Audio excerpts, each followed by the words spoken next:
My dear friends in Jesus Christ, today we shall reflect upon the Gospel of Matthew, chapter 13, verses 44 to 46. Can we visualize a person who sells the best fertile land and decides to buy a barren land where not even a drop of water could find? We would label such a person either a fool or he is out of his senses. Let us also see the reality of the modern society, which expects from us certain things when we live in this society. To move around a car, having a good job in the company, to maintain a house, a domestic staff, a big flat with a swimming pool, having sumptuous meal in the hotels and restaurants, going to the parties, nightclubs, and so on. This is the life expected in the cities. In the villages it may be having acres of land or hundreds of employees under him. If one does not have all these, then he is considered as poor. No one bothered. So he is looked down always.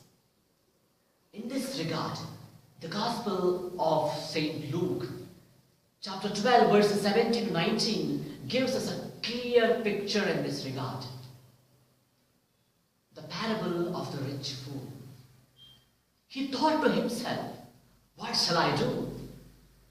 For I have nowhere to store my crops. I will do this. I will pull down my barns and build a larger ones, and there I will store all my crops and my grain. And I will say to my soul, soul, you have ample goods laid up for many years. Take your ease, eat, drink, be merry.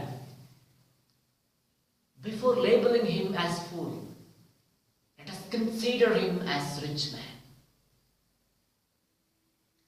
It is nothing wrong to keep something for the future. But when God intervenes and says, you fool, this night your soul is required of you, and the things you have prepared, whose will they be? Then God seems to be more logical. Why? The verse 21 says, he who lays up treasure for himself is not rich towards God. The problem lies here. The rich man finds richness in gathering for one's own self. The Gospel of the day gives us a clear picture, a clear account of a man who is in search of pearl, who is in search of a treasure. As soon as he finds it, immediately he hides it and sells everything he had and buys that field. Quite interesting. There is another man. He is a rich man, a quite rich man, having plenty of things, great possession, so many things. But he was a righteous man. He was following all the commandments of the law. He comes and asks Jesus, what I must do to inherit eternal life? The answer of Jesus was so simple. The Gospel of Mark, chapter 10, verse 21. You lack one thing. Go, sell what you have and give it to the poor, and then you will have treasure in heaven, and then come follow me. But the response of a rich man is really astonishing. The scripture says, he went away sorrowful, for he had great possession. Yes. The Gospel of Matthew, chapter 6, verse 21, seems to be true. Where your treasure is, there will your heart be also. Yes, dear friends. Rich fool's treasure was crops. So he was worried about to build a larger barns where he could store them for the future. But the rich man's treasure was possession. So his heart was revolving around the possession that he could not even imagine selling it to the poor. Thus the response of Jesus made him sorrowful. But here is a man, even though he had ample goods, but he could sell everything he had because he finds a treasure, a pearl, which has a greater value than any other. Thus he wants to buy it all the means.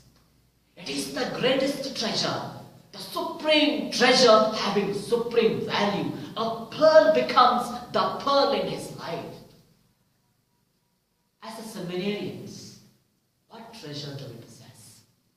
We may not have acres of land. We may not have our own vehicles, a big flat. But we do possess gadgets, our own families, and even the food that we eat. The gadgets have become the pearl so much so, even we do not mind the person who is standing just before us. We call it in the modern term as popping. How many of us, including you and me, browse on shopping sites to keep ourselves updated with the latest models and technologies and later on to possess it?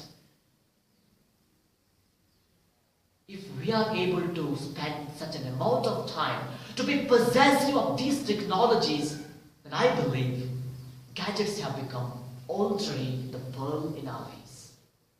Our own family, how often do we talk over phone? It is nothing wrong to talk with them. We must talk with them. We must love them. Because of their prayer, we keep moving. But I think we have failed to tell them that our life is not their life. Our life is different from theirs. We have been chosen for different purpose. We have set of rules and regulations. That's why Jesus would rightly say in the Gospel of Matthew, chapter 10, verse 37. He who loves father and mother more than me is not worthy of me. Yes, dear friends, we have all missed the way. We have all missed the track. What's supposed to be our treasure, especially as we are aspiring to be priests, it is none other than Jesus, the treasure alone. Jesus, the pearl alone. Nothing else. The man in the gospel found that pearl. So he sold everything he had. St. Francis of Assisi, after finding that pearl, even he gave up his own garments. Mother Teresa found that pearl. In order to polish that pearl to look better, she wiped the tears and washed the wounds of thousands. The saint of the day, after finding that pearl, even he gave up his own profession, being a lawyer, became a priest, and wrote 111 works on theology. That saint is none other than Saint Alphonsa de Liguori. Yes, dear friends, if they could find that pearl, then what about us in finding? Have we made any attempt in finding that pearl? Especially we are given ample opportunities to participate daily in the Eucharistic celebration. Monthly recollection days, spiritual conferences, holy rosaries, meditations, spiritual talk, annual retreats, which all help us to journey deep within one's own self and to discover that pearl which is hidden in us. Are we all ready to discover that pearl?